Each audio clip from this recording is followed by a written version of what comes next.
the game we'll be playing today is called Hiveswap Act 1. Now, Hiveswap Act 1 is from a series, or is set in the same universe as the series Homestuck. Are we playing VG Cats the game? No, dog, we're not playing VG Cats the game. He already said what the joke doesn't work anymore. Are we playing the altered comic from the guy who's friends with the Ant-Man of the alt-right? No, Doc. We're playing Hiveswap. Based upon this Homestuck. Joke was funnier if I kept in the audio where we screwed up because Tama's mic dropped. Yes. But yes. Fuck it, I'll keep it in. Fuck it. Fuck it. Welcome to IndieCent, everyone. It's a fucking mess here again. Let me tell you about Homestuck. I already deleted that recording, so... Deleted it. It's not like you said anything. No, I deleted mine. It just wasn't recorded. Oh, fuck, Anyway. I did too. Oh, fuck, everybody did. Anyway, Oh, yeah, because Tama. we had to, because Tama's Audacity crashed. Anyway, Tama, Homestuck, Yeah. famously one of the most straightforward webcomics of all time. Easily you can sum it up for us all in like 5 seconds or less. Video games Impossible ruin to lives. sum up in 5 seconds and less. Imagine. I can Earth- sum it dead. up. I can sum it up. Do it. Andrew Hussey fucks with everyone for 7 years. Video games make And also gay. everyone is gay. Everyone's gay. Video games I can sum is it up. gay. The fourth panel is lost. God damn it, Elmo. Actually, it's funny you bring up webcomic memes because you know that I warned you about the Stairs Bro thing. Keeps happening. No. That came from Homestuck. Oh, we're playing the Sweet Bro and Hella Jeff game? Nice. Oh, thanks. No, Hiveswap, not he. I think that got its own book.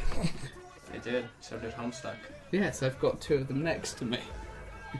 They're really, really nice and pretty. Yes, we're talking about the Homestuck game since Tama picked it out, Hiveswap. I played this game as soon as I could when it first released. It's only Act 1 right now.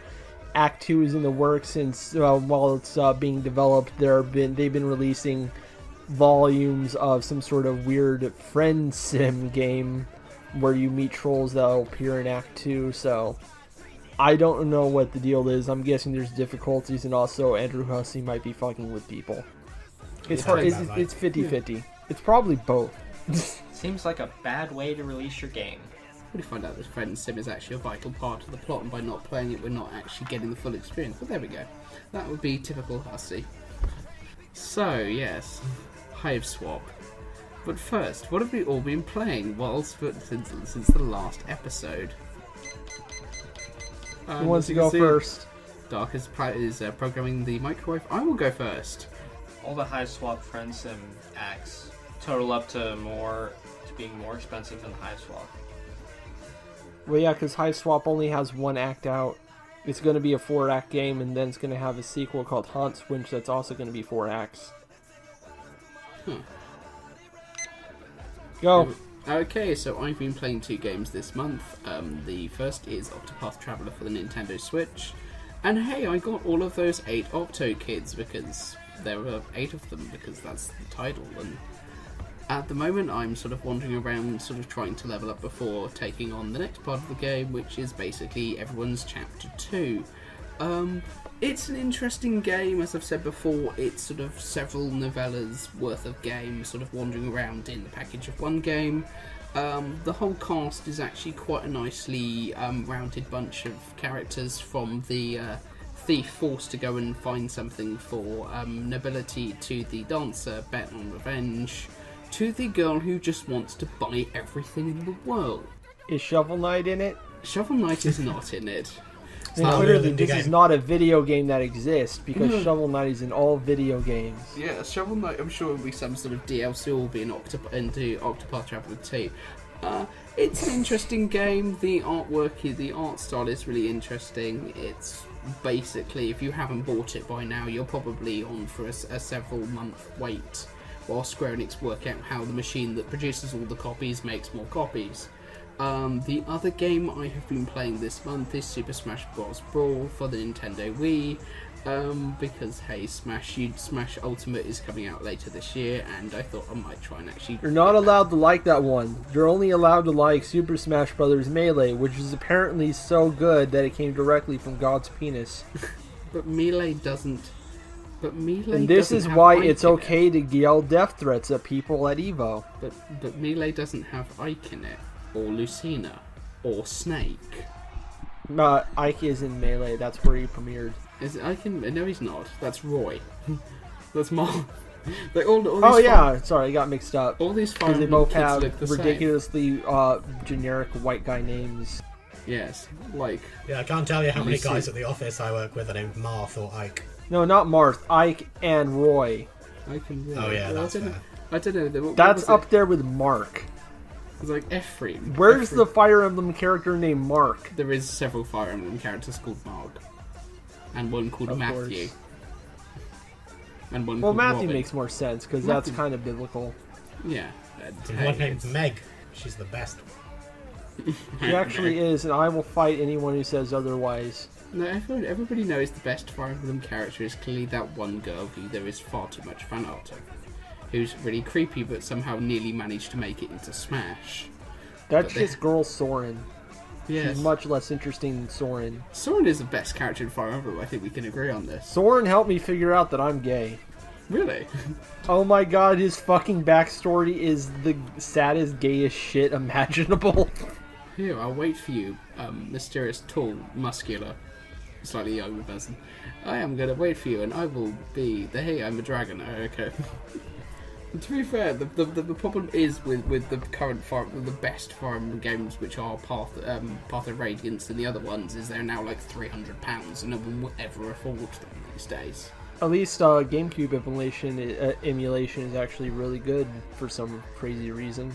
Unlike PS2 emulation, which will be the bane of my existence. What did you try and emulate on PS2, Dark? Handing over to you now. I just have to sometimes get stuff for Hardcore Gaming 101, so I have to get it from emulators to get screenshots, but it's because they always want the most accurate image quality, and that's the best way to do it. But then sometimes you get situations like in Black where the sky just doesn't exist. What? Black was a terrible game. No, it was actually really good. Black looked absolutely beautiful. Best looking PS2 game out there. It's terrible. It's really fun. It's really fun for the first half an hour. It has no story, but it's really fun. Is that the You're one where just you were playing an the first animal? half an hour over and over again. It was done by the same guy who did SimCity. Oh, 2.5 minutes. Oh, okay. Anyway, yeah, so I've been playing those two games. I'm also looking forward to game-wise. Hey, they're doing Undertale on the Switch, because I thought, why not buy Undertale again? I can't wait until Undertale gets ported to the Sega Genesis. At this rate, I would not be surprised. Anyway, that is what I've been playing this month. I would say those are both games that people should go out and buy. But definitely Octopath Traveler. Definitely go buy Octopath Traveler now. I'll go ahead and go next since I have 6 games I have to get through real fast. So let me just make it quick. Okay, following up on the 25th Ward, which I mentioned last time, I beat it, and it is probably one of the best written things that has ever come from Grasshopper Entertainment. And I'm so mad we couldn't play this game for years because they released it on fucking phones. You couldn't even emulate this thing, but now it's here, it's complete, there are some extra chapters, and they're really good extra chapters. The Yuki chapter, fucking fantastic. It's just like, and especially what, if you've ever seen South Park and remember that one joke where Chef's parents kept mentioning that the Loch Ness Monster kept bugging them for $3.50? That's, when you're playing the 25th Ward, please remember that joke. You will laugh once you finally reach that moment. I don't want to spoil it. It's probably one of the greatest things Suda51's ever done, but fucking Christ. I started Detention, a Taiwanese horror point-and-click game, and it is not as scary as I thought it'd be, but that's also because I caught like the first hour of gameplay on the Super Best Friends channel, so I'm already past that part. so it's bound to get a little scarier. It is ridiculously beautiful, and there's a lot of fucked up shit in it. Oh boy, and it hits close to home with the whole living in the fascist regime thing. I started and finished Dex, a 2D cyberpunk RPG. That's kind of like a bit like Metroidvania, a bit like Deus Ex, and a bit like a bullet hell game because of the way hacking works. And I'm mixed on it. Like, I was sad to hear that the original creator of the game died just months after the final version of it came out in 2015. So I'm glad he got his project completed, and it is really fun just to move around in it and to control your character and figure out ways around problems. Like, there is a power you get where you hack and you can paralyze enemies on the screen and then get sneak takedowns on them, which is super fun. But there's a lot of writing problems. Like, it falls into a lot of bad cyberpunk tropes when it comes to sex workers. And it keeps trying to push a relationship between the main character, who looks like a super early 20s girl, and some older guy, which is weird because it's an RPG and you get to like decide what you want your character to be, so I never got that. But overall, I'd say, yeah, if you see it on sale, pick it up. It's pretty fun. I started Lamplight City, which I can't talk about much yet because there's still an embargo on it. It is a new game from Francisco Gonzalez, one of the regulars for Wajidai. He's publishing it under his normal studio, Grunsoft Games, I think that's what it's called. He's the guy who did A Golden Wake, and it's very much in style of that game. His art is way improved. It has this cool steampunk setting that I think actually uses the setting in a way beyond, hey look, here's a hat with a gear in it. And I also like that the main story starts out in a dramatic way that's kind of hilarious because of how stupid I ended up getting into it. It's basically a mystery game that takes a lot of inspiration from Gabriel Knight. So if you're familiar with that game and tried it out since we talked about it or already played it, you'll have a good idea of what to expect. I especially like that they even took the talking heads thing from that game, where the characters enter a black void and their heads are talking to each other. It looks really good for this. What can you tell me about Bicycle? I'm getting through Parasite Eve 2, and I have mixed thoughts on it. For the most part, I like it. It is ridiculously beautiful even today. Square's PS1 FMV game was absurdly good, and since this is like a Resident Evil JRPG thing they did, they actually really get to use that to the full effect. They're often wandering around in pre-rendered environments that actually look like real places, which is unheard of in the fucking 32-bit era. But I'm not wild about how you get more guns, because the entire concept is that the more you kill things, the more money you get, like a JRPG. In this case, it's like some sort of weird bounty point system, which means combat is now no longer the usual survival horror thing of just run away from the thing. Now it's random encounters, and you want to grind out whatever monsters you can find so you can get the sweet new grenade launcher, which, you know, kind of deflates the horror.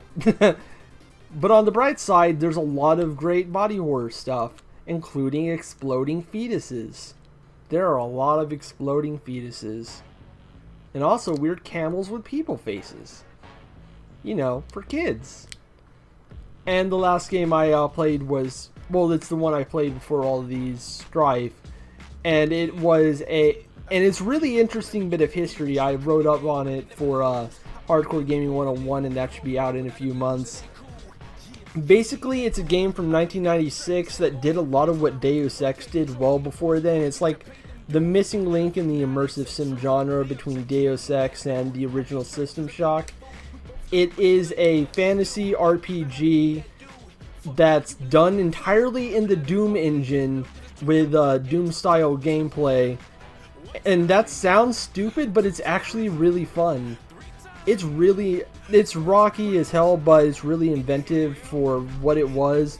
And thanks to that company that's been re-releasing all those child point-and-click games, the one from Humongous Entertainment, they did a complete rehaul of the original version since the original code was lost. They rebuilt it from mods that have been keeping this game alive for like 2 decades now, and the final version was fantastic. I'd highly recommend all of these.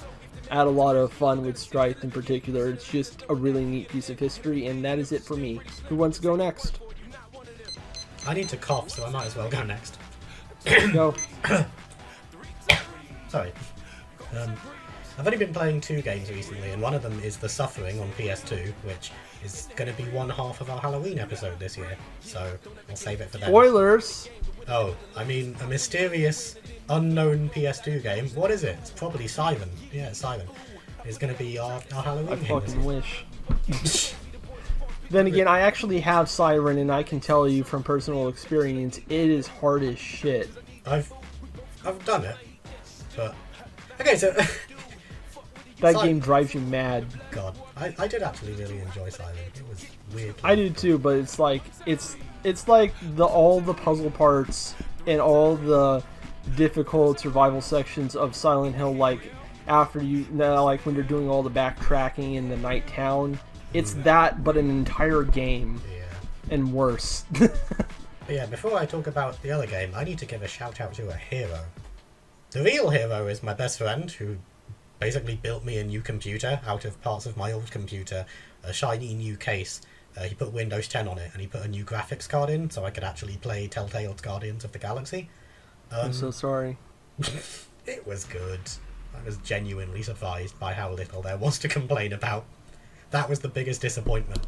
I was like, wow, thanks Telltales. I'm enjoying myself, you pieces of shit. Now play Minecraft story mode. No. But the other hero is, well, you know, Windows 10.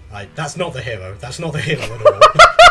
With Windows 10, you know, there's always some kind of teething problems with computers, and I was having trouble sending the audio for the last Audacity. And eventually I thought, I'm just going to right-click the file, and it says send as OneDrive file. I'm going to try and do that. And I sent it on to Dark, and credit to him, about 5 minutes, Dark got back to me and said, you just sent me your entire My Documents folder, right? Like, literally the entire thing. I can see everything. And he didn't have to tell me that, but he did. And he said, hey, you should probably fix that. And just for clarity's sake, here's some of the stuff in My Documents. Okay, first off, I'm looking at it now, there's a CV with my name, number, and address, so that's not good. There's a fan script for an epic rap battle of history between Hillary Clinton and Cersei Lannister. There's a fan script for an episode of Death Battle between Chris Walker from Outlast and Pigsy from Manhunt. There's an unfinished erotic Teen Titans fanfiction. There's an unfinished erotic Danganronpa fanfiction. There's an don't be surprised by those. There's an unfinished erotic Teen Titans / Danganronpa crossover fanfiction. Pairings. I have an entire folder of hentai translation scripts, so like I'm not one to throw stones here. The only thing that I was actually worried you'd see is I have a little Word document, and it's my current rankings for what are going to be the top 5 and bottom 5 games of the year at our end of year podcast, and I'd really like that to be a surprise, hopefully. But it did make me feel kind of guilty, because at first I felt a bit paranoid, and then I realised the only reason I felt paranoid is because if I was in your My Documents folders, whoa. I wouldn't go snooping, but I would probably go to the search bar and type in Elmo just to see if you had any files named chat logs from the secret second IndieCent conversation on Twitter, where we all agree Elmo is a stupid piece of shit. And I'd just be Who the fuck told you about that? I knew it! I feel bad for saying this because it's the most interesting thing I'm ever going to say, and I'm never going to expand on it, but I did used to work in an office with about 10 people, and there were 2 guys and 2 girls my age, and they were always giggling, and I did feel about Communication Days 2017? No. They were always laughing about something, and I was like, they're laughing at me, aren't they? This is definitely something about me. And eventually I had to tell myself, alright, calm down. And honestly, stop being so incredibly self-centered. Not everything is about you.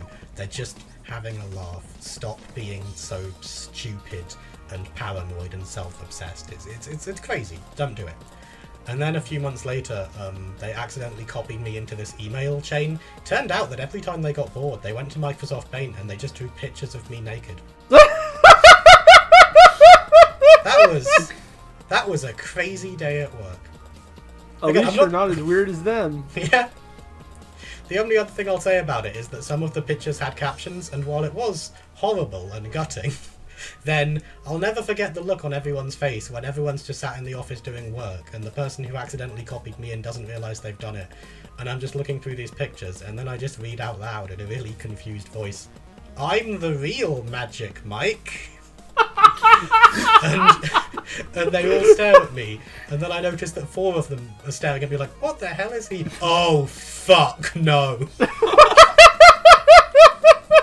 So that's the end of that chapter. The other thing 1.5 minutes. Yeah, I feel like we all probably know the feeling of having too many Steam games.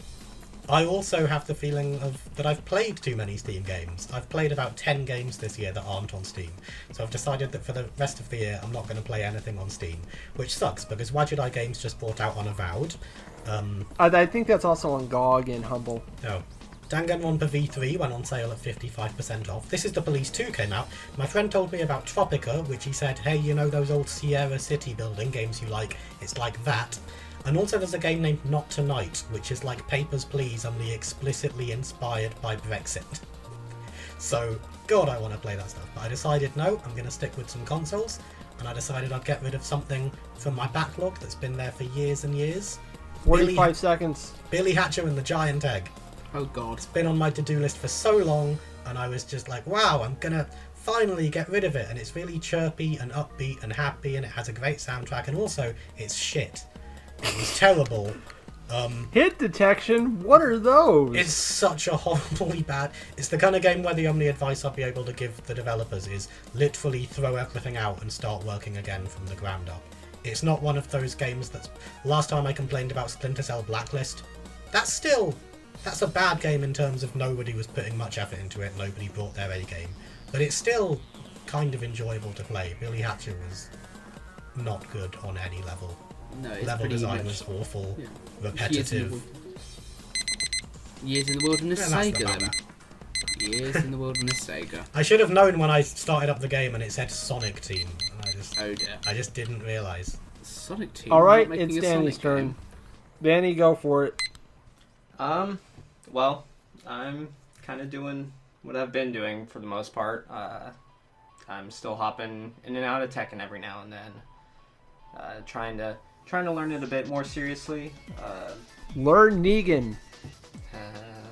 No, I'm dead set on Lily at this point. One of the top Tekken players recently won a Tekken World Tour tournament with Lily, who is considered a low tier, and he won from losers 6-0 with this considered lower tier character who I main, and that made me super happy. Learn Negan. So I'm trying.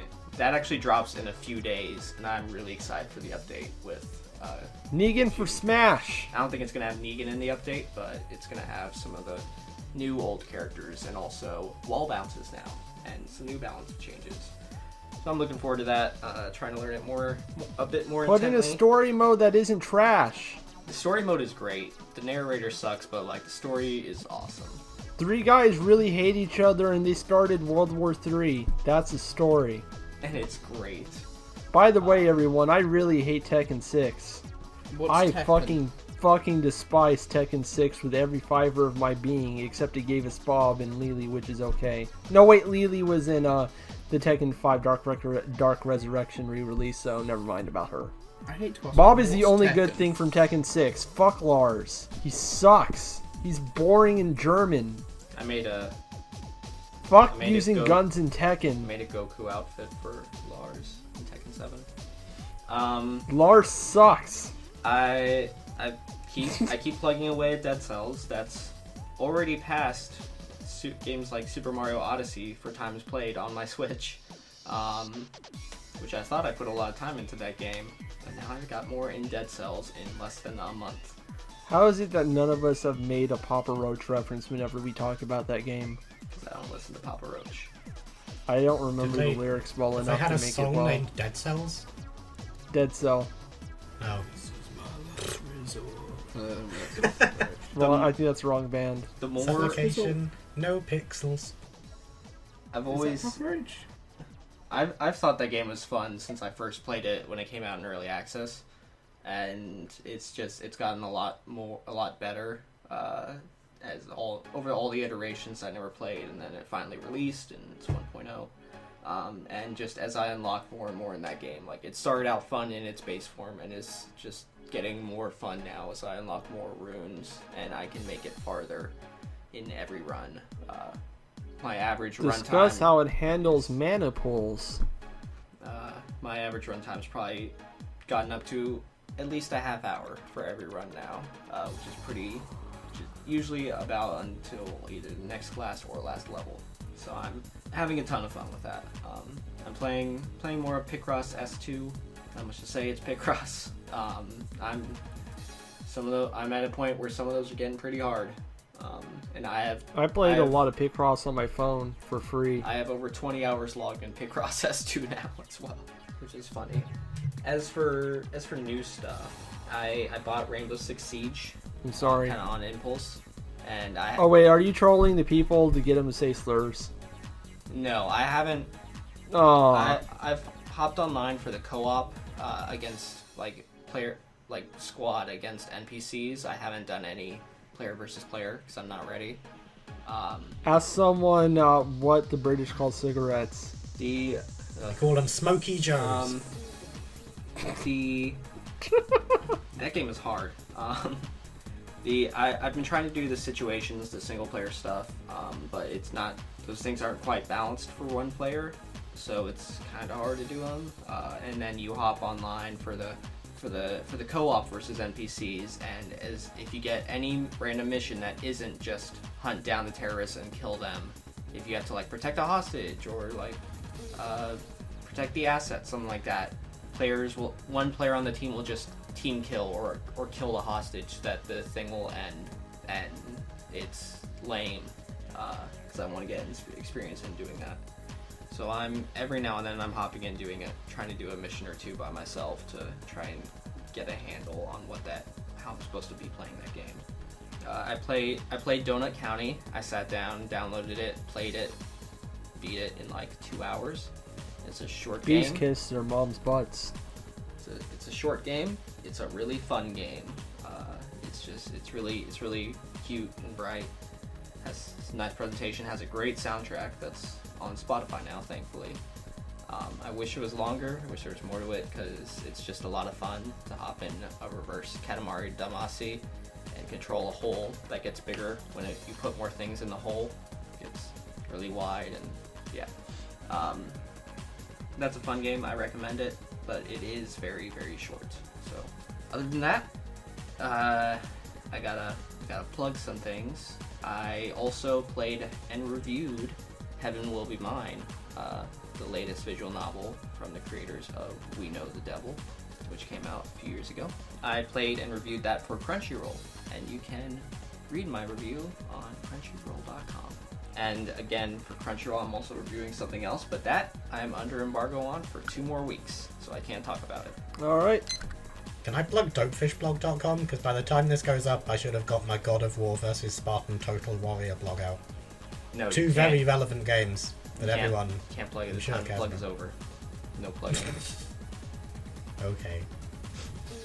Oh, I put everything in the description below, so everyone, if you're interested in the stuff we do, go check out the description below. All our stuff is there. Nobody's interested in anything I do, but hey, it's down there anyway. I wrote a list of webcomics that I'm going to use to refer to the H word instead of the H word for this whole article, and First Fantasy is on that list, Tama. Oh god. Control-Alt-Delete. So anyway, let's talk about the Achewood game.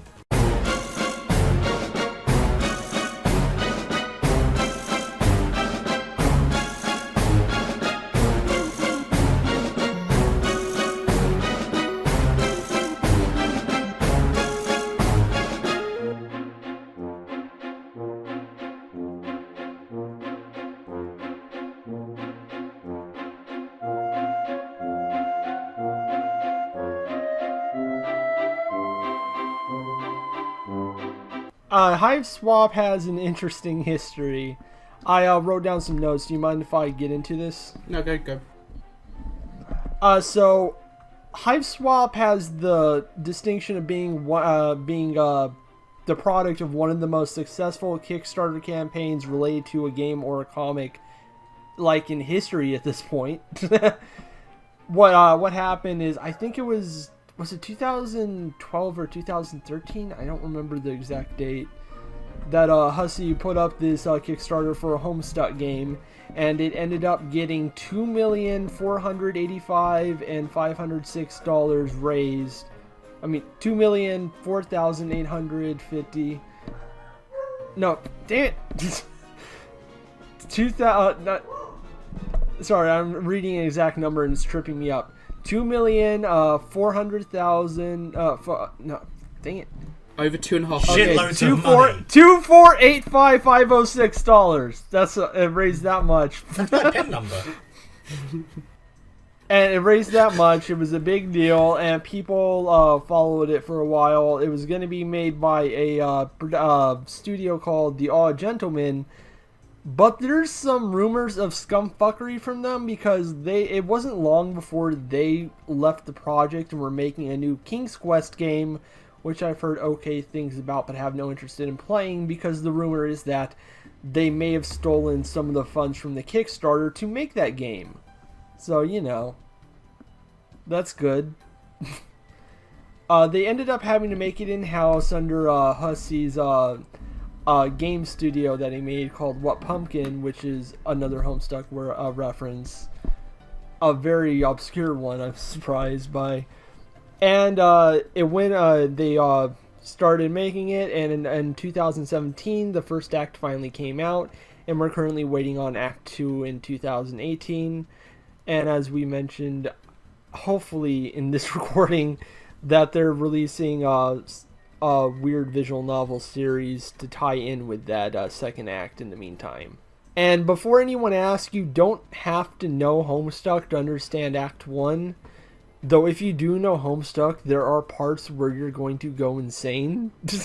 Yeah, I've never read XKCD, but it was a pretty enjoyable experience. Yeah, I like this one because, like, the stuff it's doing early on has really nothing to do with Homestuck except for the constant barrage of visual references to super important shit and the possibility that one major character introduced towards the end sort of is involved, but that's it.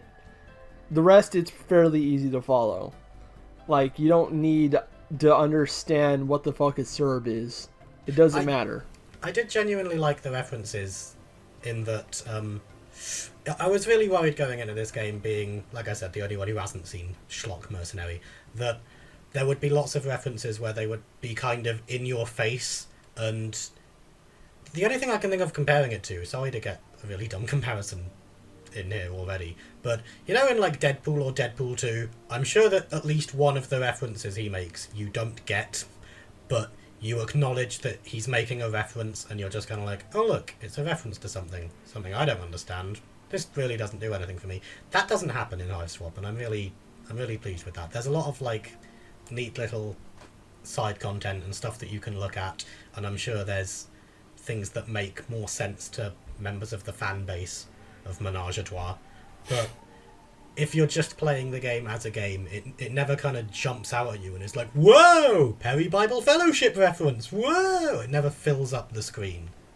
And it comes down to how Homestuck has always used media references, because a large part of what that series is examining how we basically form our own identities from the media we consume, both good and bad, especially when we're young. And a lot of the extra stuff going on here is related to that, especially with in the first area when you're exploring Joey's room and just hearing her thoughts about all the stuff she's into and all the stuff she has around, like how the only game she apparently owns is Bubsy and she hates it.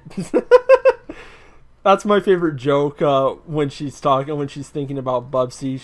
She just has a break with a weird monologue about how she can't get his voice out of her head. And you can also turn on the game console, and Bubsy, the first Bubsy title screen pops up, and she instantly turns it off in fear. You can give a dog treat to the Bubsy poster on the wall. You can get an achievement for that. Oh The my achievement god. is named Don't Encourage Him.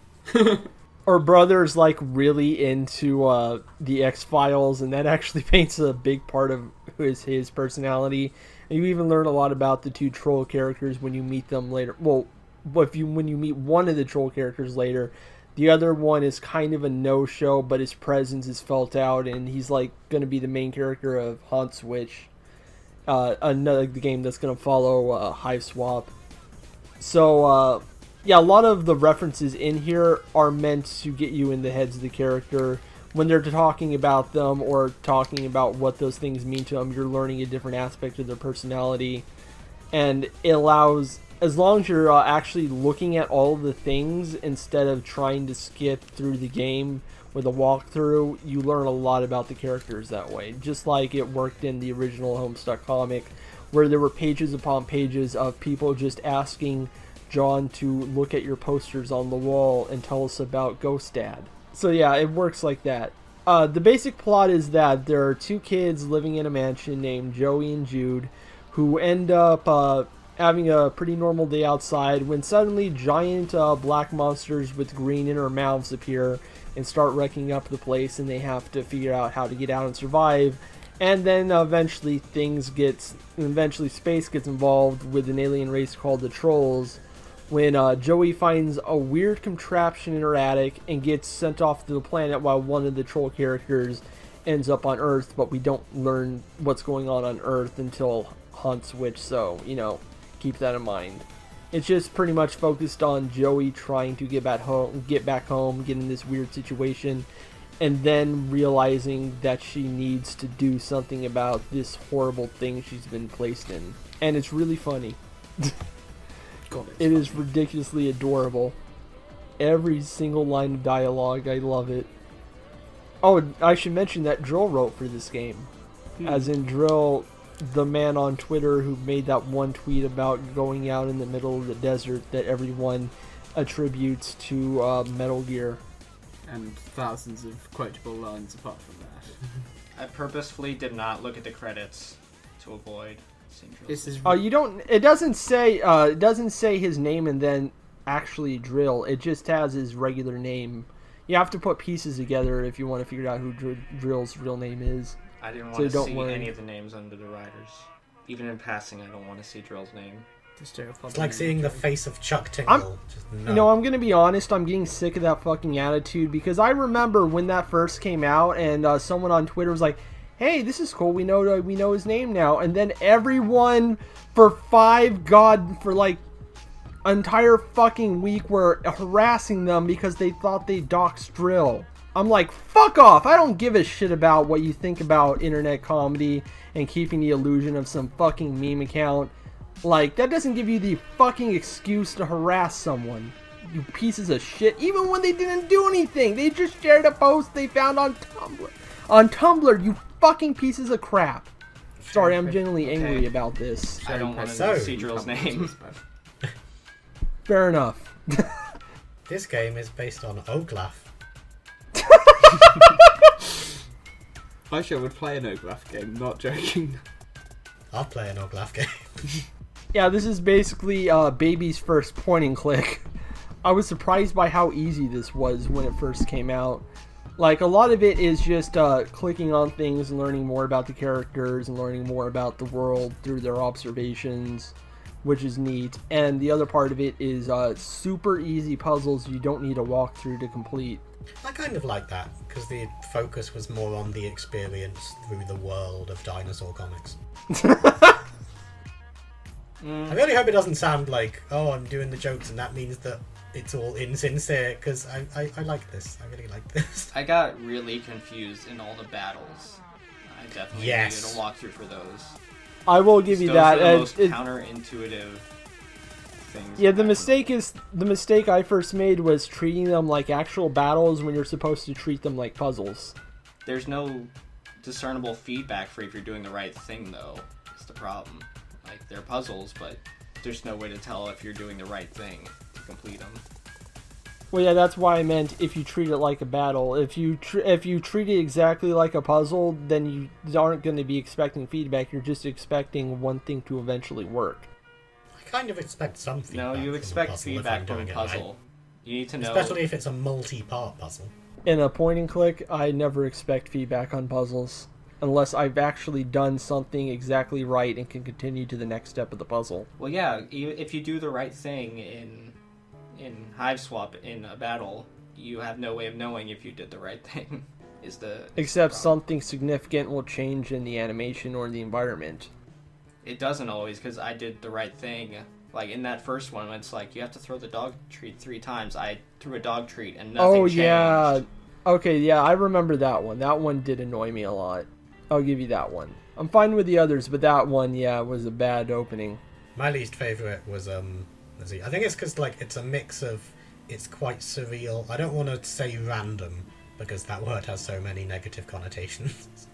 But the more surreal humour, and I don't know if it's explained more in the backstory of Brawl in the Family, but when there's a black blob with wings that flies through the window, and it's like, how do you beat him? And it does make more sense in the context of the game, but just to give you the solution bluntly, the black flying thing is distracted by a pigeon, and you have to put on your tap dancing shoes to distract it, and then shine a flashlight in its face, the face that it doesn't have, which slows its flying animation down slightly, and then you have to throw spice mix in its face, at which point it flies around the room and then crashes into the floor. So that's pretty straightforward. Nothing. Yeah, it's a point and click game. I've had much worse experiences with point and click game puzzles. I've had worse, and the fact that you can try over and over again and you don't die or get a game over, that's fine. Yeah, that's what makes me okay with it. Like, it is nonsense, but at that point it's just like fun nonsense and not, you did it wrong, now you die and have to go back to the beginning of the game if you didn't save lately. That's fair. Yeah, it's not, and that's why I say baby's first puzzle game, because even if you screw up, you can eventually figure it out by just keep trying to do stuff. It's better than hard game over, but it's not fun nonsense. The puzzle solution is so ridiculous that it is fun. That's one way of looking at it, I guess. I love the whole puzzle with Jude trying to send the birds to help Joey, and they keep dying horribly. That was fun. Poor lone gunman. Yeah, he named the birds after the lone gunman. I liked when the one just flew away on its own. No, fuck this. I love the music that plays every time he sends out a bird, and just how it plays off. That's great. So Toby Fox of Undertale fame did music for Homestuck, so it's not surprising to see that he's in the music department for this game. Oh, he did do music for this? Yeah, a lot of music. So did Hussey, like, actively write on this game?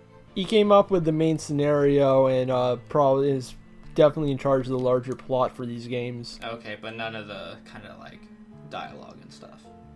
I don't think so. I think he's Okay. trusting his friends more at this point because he's busy with other stuff. Because it was very, very accurate and had a really good grasp on Homestuck writing.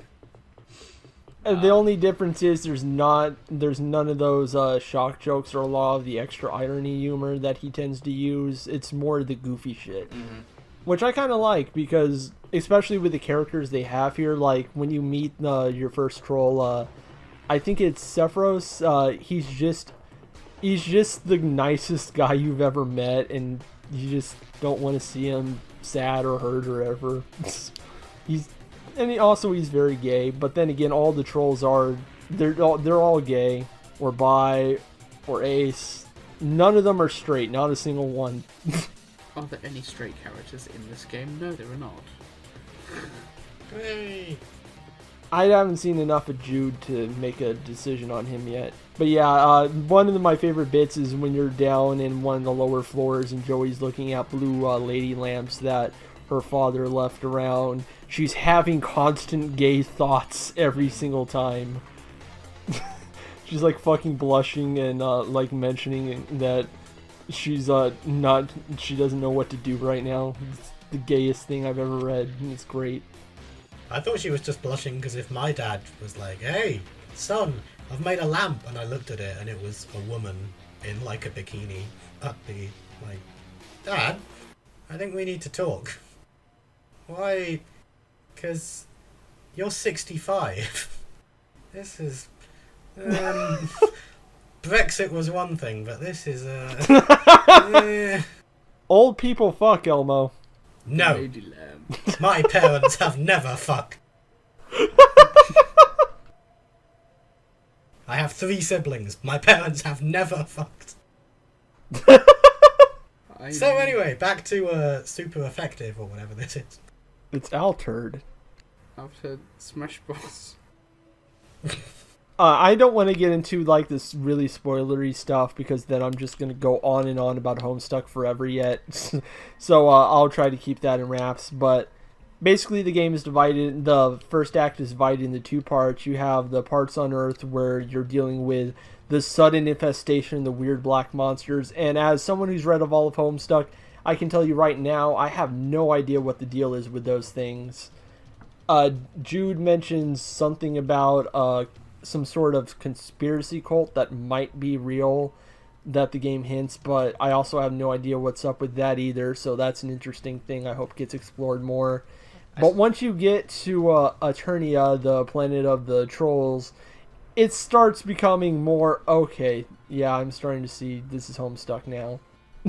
You're playing pretty much the entire game through Joey's eyes, and you switch to Jude for the bird puzzle, and you switch to Sephiroth for a bit and explore his home and figure out more about what's with him. And I like all the character bits you learn in all this. Jude pretty much just gets written off as comedy relief so far. Joey has this interesting, complicated situation where she kind of hates her dad for leaving her alone all the time, but she's also like wants to be a vet and cares deeply about people, but she's also fucking pissed off at everything. So it's like a neat little dynamic where she's not really sure of who she is. And then you have Sephiroth on the troll planet, and he's just the nicest guy, and he's seeing Damek, who we're gonna see more of in Haunt Switch, who's like some sort of rebellion leader.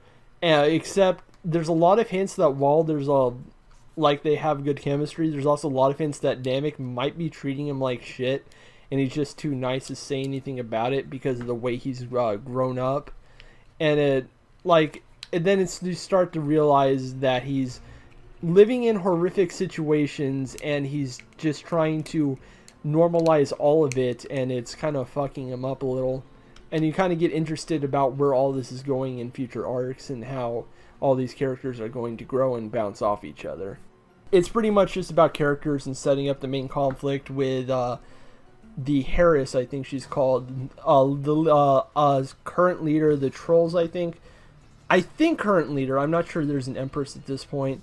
And she's and I like that she gets introduced at the end, just destroying a city, not because she's stopping a rebellion, but because she wanted a cool background to take a selfie with. She's such a fucking bitch. I appreciated that so much. If you're worried about going into spoilers with Homestuck and the plot and things, then I wouldn't mind reading something I found from the TV tropes page. Oh god, fucking Hiveswap. Homestuck Ranch of TV tropes. Yeah, this is just... I, again, really like this. Haven't read... I've literally run out of webcomic names. Girl Genius. Haven't read Girl Genius, but still really good. This was from the TV tropes page. Even leaving out the fact that, as far as we know, everyone will be wiped out by Esburb and the Vast Glob, Trizza is more immediately doomed, considering the fact that Glib Glib does not allow 2 adult fuchsia bloods to be alive at the same time, and Trizza is not too far from adulthood. She probably has only about a sweep or less left to live. Even then, it will probably be a while until Feathery enters the picture. It's wrong, but I understood every single word of that. I played this entire game. Who the fuck is Trizza? Where's Vriska? Where is Vriska? I was asking that too. Where's my Oh wife? yeah, I remember it. It didn't end well for her. I mean, I hate Homestuck and... Where's Vriska? Where's Vriska, though? Where's the huge bitch? Where's Car Cat? Everybody loves Car Cat. You're just making up words. I should mention this game was Where's originally Dave? supposed to be 3D when Odd Gentlemen were involved, but then they moved it to 2D for cost-cutting measures. It's And I'm better so that glad way. they did that because this game looks fucking gorgeous. The coloring is fucking perfect. Oh, I love it. It looks really good. It looks very much like a 1990. Well, saying it looks like a 1990s hand-drawn thing is inaccurate. Because it has the much feeling. better quality. Yeah. It really evokes the feeling of a 1990s hand-drawn thing, and it's set in the 90s, which works.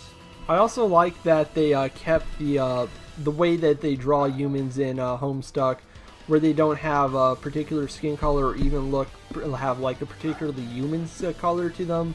They're just all like white NPC characters that look unnatural, but they like gave them realistic shading and shadows, which was pretty cool. So like it still sells the illusion.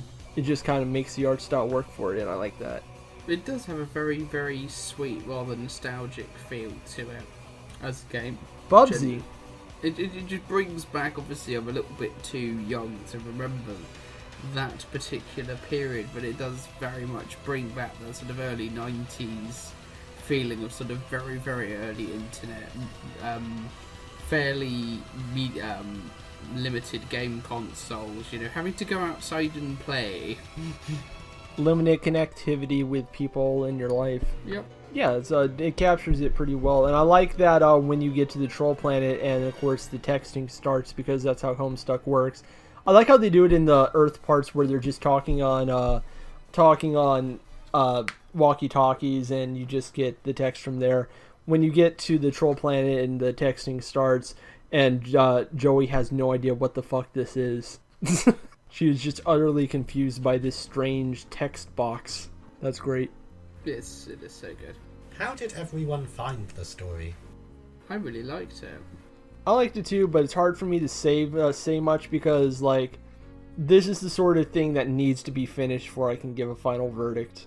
This is like watching the first half hour of a movie and saying This whether is or not you playing like the story. the second season of Batman, the enemy with the Telltale Batman games, and just playing the first episode and doing nothing else for a year. Yeah, But at least you have the gay Joker moment.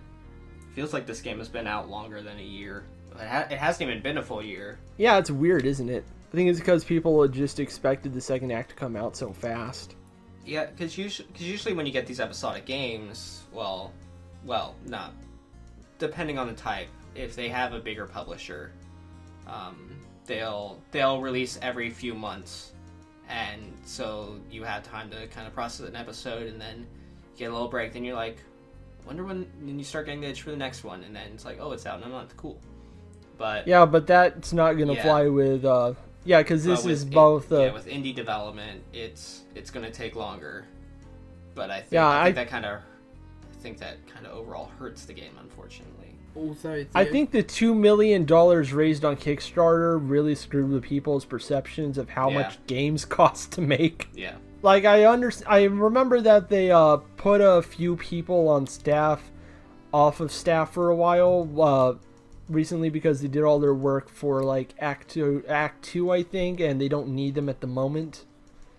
And like that's like to be expected, but everyone was going around saying, "Oh my God, they're canceling Hiveswap!" And no, they're not, you fucking idiots. This is how businesses work. Like rate of small businesses like this. You can't keep everyone on the payroll if they're not going to do anything until you need them again. Although the one thing is obviously Homestuck's coffers are now going to be probably fuller than they have been sort of as of up to now, because obviously Viz partly owns the rights now. Well, I understand why that happened. Because the way Homestuck was originally made for its particular online incarnation, it's relying on a lot of stuff that's just not going to exist as time goes on, like very shortly. Like Flash is going to disappear. That's a huge part of it. Vine videos are probably going to go unsupported eventually. And like they figured that partnering with Viz and like like getting all of this properly transferred to a new site was the best way to go, because they had resources and that's a better bet. Plus, we also get, obviously, the comic printed in really, really, really nice, because I've got volumes 1 and 2 now. Hotback volumes that sort of add Hussey's commentary, which I think, to be honest, alone is worth the sort of extra price. How many times does he mention horses? I'm on midway through volume 1 about 4 times already. man loves a horse. The best part of Homestuck is when Hussey puts himself in as a character. First, originally just as a guy giving a recap, but then an actual character who impacts the plot multiple times, and he just gets followed around by horses at some points. Yep. Doesn't he kill himself off at one point? In multiple Yeah, points? but he's still alive, sort of. No one dies. No. Well, not Except at Everyone the end, dies. where a lot of fucking people die. Everyone dies and no one dies. No, I mean Vriska, you know. Vriska dies about 3 times. Yeah, she dies a lot because she deserves it, Yeah. but she did nothing wrong. And Trizza probably only has about a sweep or less left. And the other best troll, Kanaya, can't die because she's a vampire. I want to wait until Act 2 comes out before I give this a harder recommendation than I currently am, but like, you don't have to worry about not being in the Homestuck to like this game. It has really good writing, it has really fun characters, and it eases you into what this game world is fairly easily. The only reason I'm a little suspicious that you may want to start reading Homestuck is because of a single moment of the game where you're like, oh, they're in here. Well, fuck me. And I want to get into spoilers for that right now. Let's do the spoilers.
Okay, so when you're on the troll planet and finishing up the section with...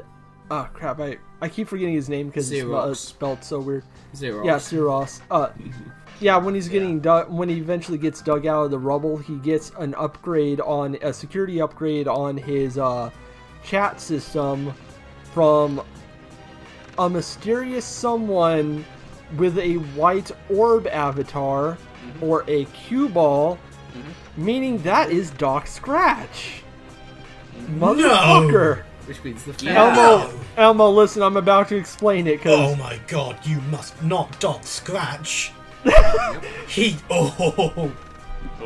No, you're not getting it. You are blowing my tiny mind right now. Okay, so for those of you who haven't read Homestuck, it's complicated to explain, but there is a main villain of the series that gets introduced way later on named Lord English, but the catch is that he has to be introduced into the world and rebirthed into it through a character named Doc Scratch. He's this weird guy in a green suit with a cue ball head that sometimes has visions on it, and he is a huge asshole, just like this guy who talks with overly big words all the time to hear himself talk. He hijacks the comics at a few points just to screw around with people. He's just the biggest piece of shit, but he's also a being of inevitability. He is a godlike creature that is controlling the path of the story the entire way up till a certain point where he dies to bring Lord English back, and everything he was doing was just to do that. And so the fact that he's in this game means it might actually be canon with what's going on in what went on in Homestuck, meaning all of this might end up being super important to all of that time travel nonsense. Plus, Basically, he can. Basically, there's an alpha timeline where all of the canon stuff happens, just to put it bluntly, and then there's all the Doom timelines where someone generally fucks up royally and dies, and results in everything getting fucked to shit. And he's in charge of creating Doom timelines, so there's only one alpha timeline. So what does that mean for Hiveswap? I have no idea. But the fact he's manipulating a character is kind of strange. Especially because not a lot of stuff in this timeline they have for this game seems to match up with any of the timelines we've seen in Homestuck. So basically, to put it bluntly, the father of Joey and Jude is not named, but it's very clearly a character named Jake, one of the major protagonists from Act 6. And also their babysitter's Roxy, another major character from Act 6, except they're way older than they were then because they were both kids at that point. Jake and Roxy are in this too? Yep. You are... Yeah. Oh. There's also a wealth of Betty Crocker paraphernalia. That's actually very important to Homestuck lore, but I'm not even going to get into that mess.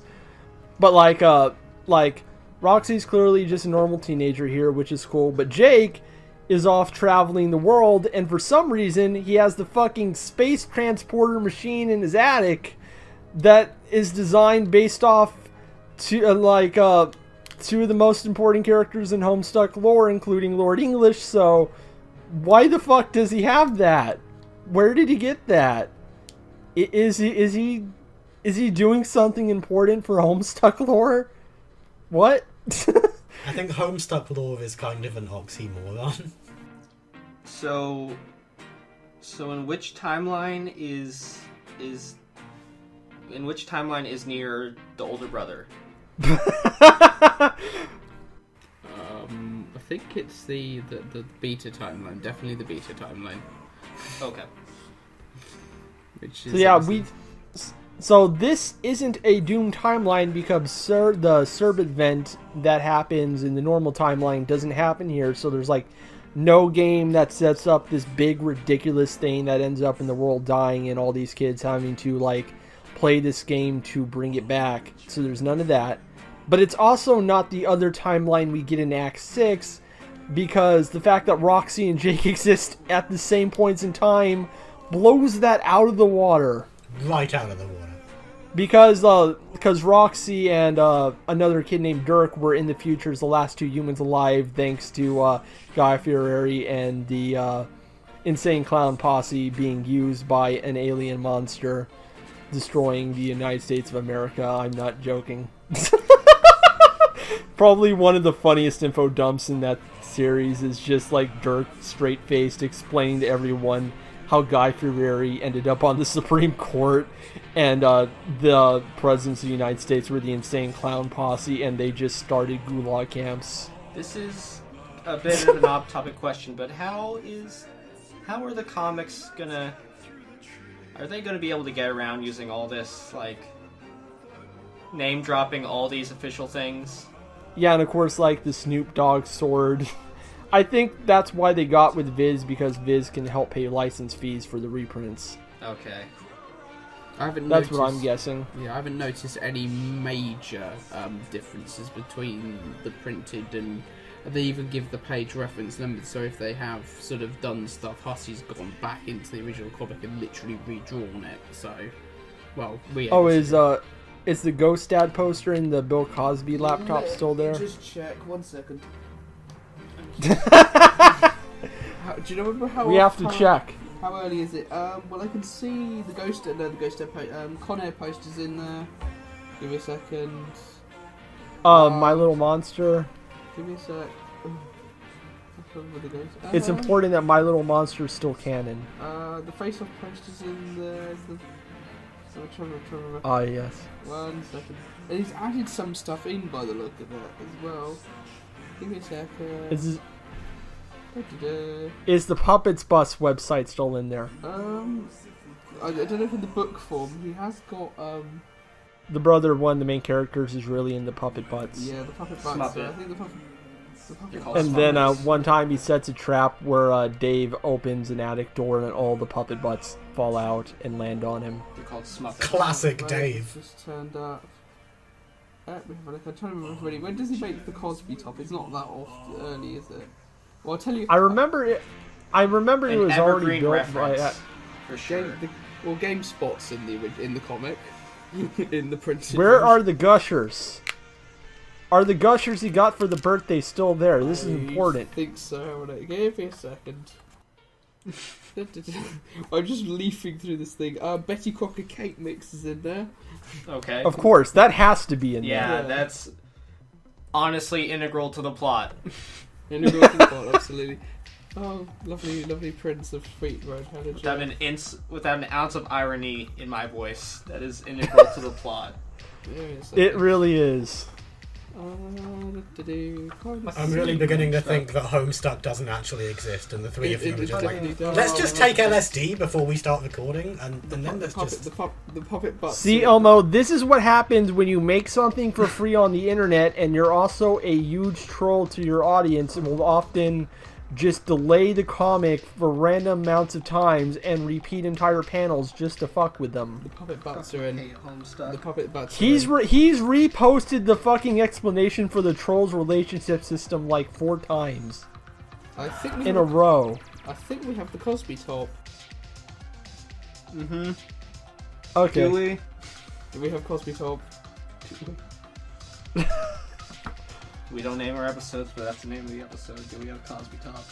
Remember the Jeff Foxworthy? Remember the moment where was it in? Oh, do we have Cosby did top, didn't I'm trying to remember who finds the Jeff Foxworthy picture and comments on the horrible mustache. we? Oh god, I think that sounds like something Rose would That's do. plot important. Probably what's his name? I want to say The it's first Jane guy. from Act 6. Is it? Yeah, the puppet butts. I want to say that, but I'm not sure. I don't remember anyone's name except Dave. But yeah, the printed versions are really nice. Puppet butts. Smuppet butts. Smuppet. Yes, bro is totally into those puppet butts, ironically. Yes. Yeah, there's nobody is straight in Homestuck. There's only like 3 straight characters just because there has not been confirmation they have gay thoughts. Surprisingly, John is one of them. Who's the And other everyone 2? else is gay, bi, or ace. Who's the other 2? One of the 3. Just like Or I said. sometimes a mixture. Who's the Last other I 2? read. Oh, and some Someone of the asked. characters are there's probably a few characters that are trans. There's a really good reading about Jake that he's actually trans and hasn't figured it out yet, which is cool.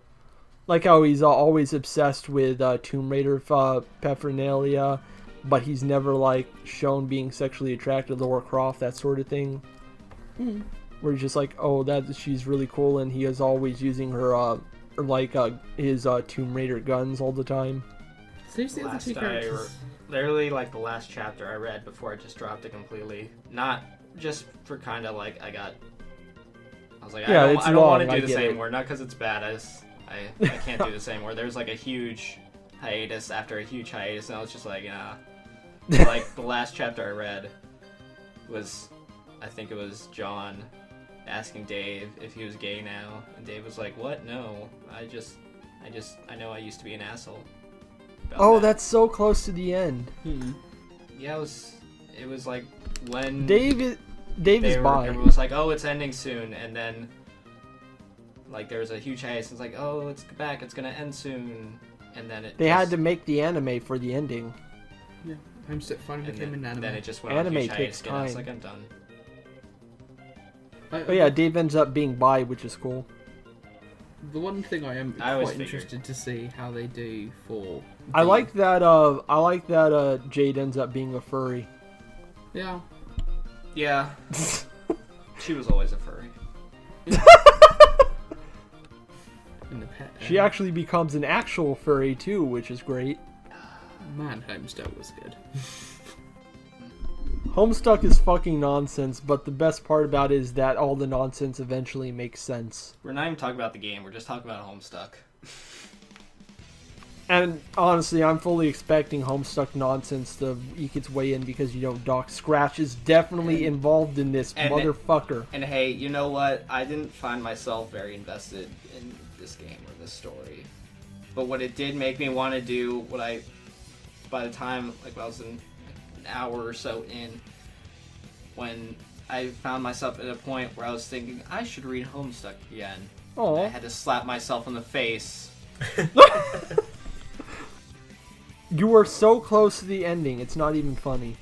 That was my biggest problem with the game, in that I enjoyed it and it was really fun and funny, and at no point did I think, oh, I want to stop playing this. But then I did kind of realise I actually invested in anything that happens. And I just kind of realised, no, not really. It was hard There's an evil fish. Yeah. It was hard that's to get one of my... invested in it. It didn't have the kind of density of humor.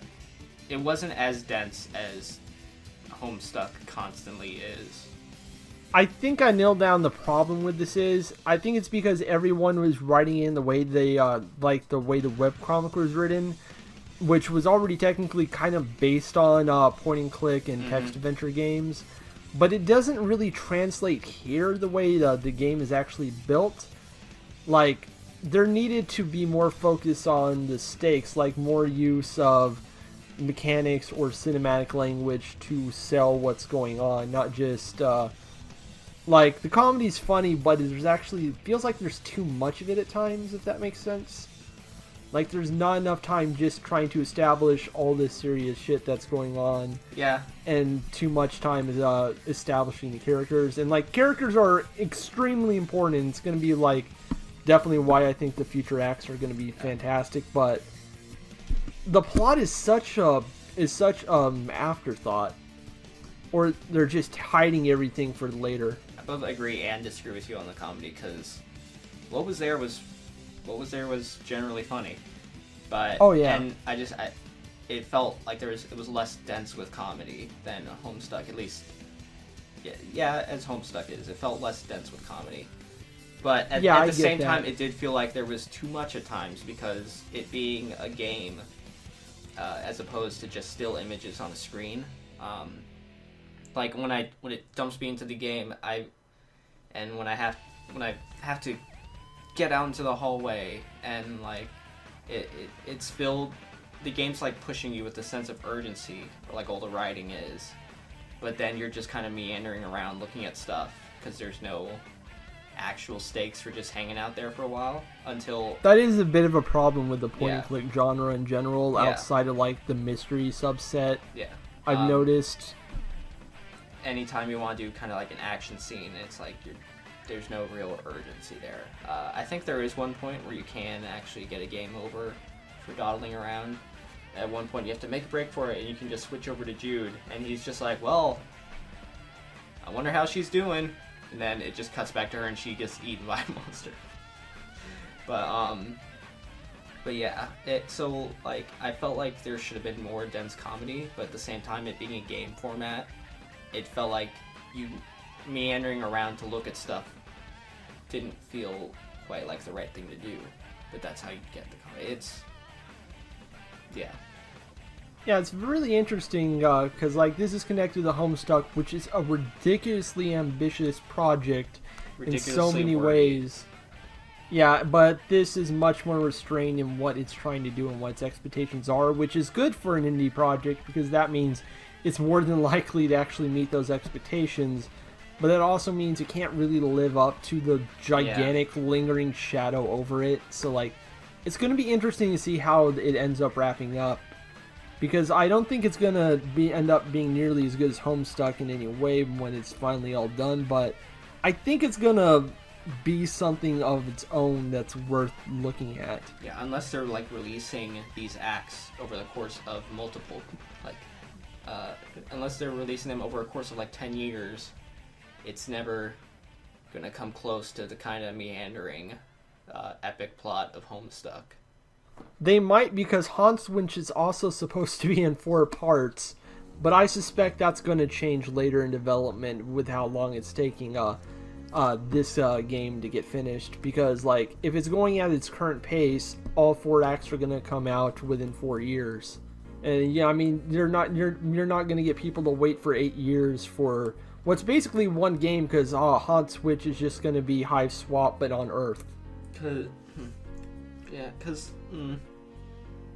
Oh my god, it actually lines up with the original Homestuck timeline when you think about it, because that took 7 fucking years to finish. Hussey might be doing this on purpose. It's a couple hours of content for for one act, and you're gonna be getting a couple hours of Hiveswap or / Haunt Switch every year, or maybe every year and a half. I don't know when Act 2 comes out, so. But even still, it's not gonna. I don't think it can really come close to the kind of complicated plot of Homestuck in such little time. I don't think it's gonna try it though. I think it's gonna stick close into the character study focus. I think that's probably for the best, because you're only gonna get one Homestuck. That can't be repeated. That was lightning in a bottle. I'm glad they're not even trying, and they're trying to do their own thing. I'm wondering how important the friend stuff though. Yeah, I'm still wondering how important the friend sim stuff is going to be for all this, because it looks like it's just completely character focused stuff, just hanging out with the trolls that appear in the later parts, which, you know, might be neat. I might try that out one day if I have time. Sounds kind of like a bit of a lose-lose, in that if you're really into Penny Arcade, then this game can't live up to the hype of it. But if where was the juice bot? The juice boss that sexually assaulted the oranges. That's the joke. But if you're not at all into Control-Alt-Delete, then you can't really get that invested in the plot, because you don't really care about the overarching themes, no matter how important Dog Scratch is. I mean, was there ever a single mention of abortion? I thought that was a miscarriage. Abortion is how they censor the gamers. Are you saying gamers should all be aborted? Because you got a point there, to be honest. Well, this has been this month's IndieCent. What are we playing next? Okay, next, before we do another regular episode, where I have an interesting game for that regular episode picked out, but we got to get through another game grab bag. Gotta do our final thoughts first. In actuality, though, I liked it. I also liked it. Elmo liked it. I thought it had good presentation. I think I just don't like point and click adventure games. Well, you're going to be playing more later. Oh god. Well, it helps if you don't play the game like 1 or 2 days before we record, so you actually have time to just take it in and like play a few minutes every day. This wasn't a game I wanted to play for a few minutes every day, but it did have good presentation. It looked nice. It had good music. It's hard to kind of get invested in complete story like that. I mean, I can get into episodic stuff, but usually their like first episode hook is a lot better than this one was, because this one was kind of just not much of a hook, I thought. But it did give me the itch to go back to Homestuck, which I'm not going to do, but it gave me that itch, so congrats. Go back to Homestuck. No. You're so close to the ending. I can't pick up the ending again because I don't remember. It's 95% of what happened. But Vriska. Do it for Vriska. Danny, okay, if you still like Homestuck in 2018. Yes, I do. I do indeed. Yeah, there's probably something to like here. Okay, well, I'm going to talk here. My final thing. I figured out what I was going to say about this game like 5 minutes after I found out that it was a Homestuck game. Damn, I called it by the real name. If I liked it, I was going to say it's like watching The Disaster Artist without having seen The Room. It's still good. There's some bits you kind of realise I could have a deeper understanding of this, but it's still funny and it's still good. And if I didn't like it, I was going to say It's like going to one of those live screenings of The Room in London without having seen The Room, which I've been to, and they're hilarious. But there was a woman there. There was a woman there who had never seen The Room, and she looked terrified the entire time. Everyone just randomly shouting, "Meanwhile in San Francisco," and throwing plastic spoons around and just randomly screaming, "Tell it again!" She just looked like she was not having a good time at all. Don't forget the footballs. Yep. And everyone humming the Mission Impossible theme when he puts a bug on a phone. But yeah, it was definitely like watching The Disaster Artist. He's gonna record everything. I'd like to say it was like reading The Disaster Artist, but that takes longer than 2 hours. So it was definitely like watching The Disaster Artist. It was good. Don't touch me, motherfucker. What planet are you on? If everyone was nice to each other, the world would be a better place. In a few minutes, bitch. What a story. Anyway, how is your sex life? Damn it! I hit the YouTube app. What a story, Mark. Are you lying? I never hit her. It is bullshit. I did not hit her. Use just a chicken. Chip, chip, chip, chip, chip, chip, chip, chip, chip, chip, chip, chip, chip. So we'll play next week then. We're playing The Room, the game. Yay! No. Yes. Although I have considered it because I did watch it on. Damn it. Hey, sorry, I'm trying to wrestle with my fucking phone here because I'm trying to get a video up on the YouTube app and it refuses to go up. Just, fucking Christ. Is it an Alex Jones video? No. How good would Alex Jones have been in The Room? Okay, maybe it's because I was doing it How with good would- Firefox. If Homestuck was being made today, Alex Jones would be a character. I can say that. He would. To be fair, the Insane let's Clown search. Posse as the president is like what less bad than what we've got at the moment. We do Yeah, technically have an insane clown. Just Okay. not Okay, Yeah. Oh, no, wait. Keep talking. I'll tell you when it's okay. Keep talking. memes. We Keep talking. Will rock you. So who's your least favourite Homestuck character? Okay. American. I think I'm ready. Okay, so next time we'll be doing a game grab bag, and this time I went on itch.io and I searched their horror tag. I was originally going to do an erotic tag episode, but I decided against it because not because I didn't find gold, because I actually found a lot of interesting stuff and only one titty game. But I decided to go horror since we're getting close to the Halloween months, and I'm going to end up picking something horror for my regular episode anyway, so I figured it just pans out. So we will be playing, let's see, 7 different short games and demos I found.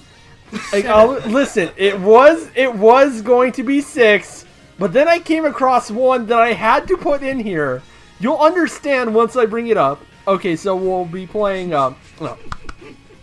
A Dark Place by Sur Studios, The Long Road Ahead by Cellarfault Games, Saturdays by Pizza Makes Games, The Tomatoes Are Okay by Dan Sanderin, Wake Me Up by JP, Riders by Boring Suburban Dad, and most importantly, a game called Dope Freak Part 1 by Rabbit Run Games, and you know what it's based on?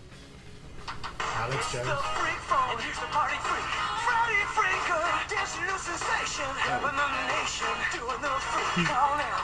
I was saying Alex Jones is what you said, and I have no idea what you're saying. You don't know who Freddy Freaker is? No. Oh, no! You've never called 1-900-490-FREAK? No. No. Call now! I had a happy childhood. Please just Google that right now, it's amazing. That was the most incredulous Elmo has ever sounded. Someone made a 7? fucking horror game based off a ridiculous 1980s weird monster Muppet from phone commercials. And it actually looks good, which is the weird part. So yeah, we're going to be playing those 7 games, short games, demos, whatever.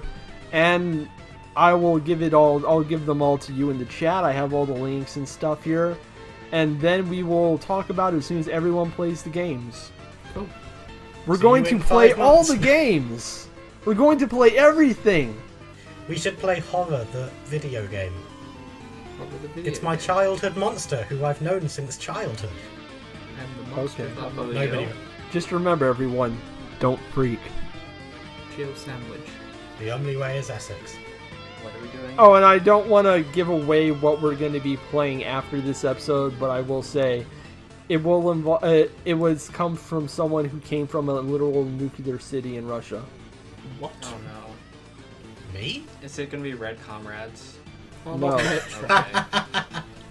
No. I mean, these games were literally made by someone who lives in an actual nuclear city, a city that's actually radioactive in Russia. Oh no, not Metro.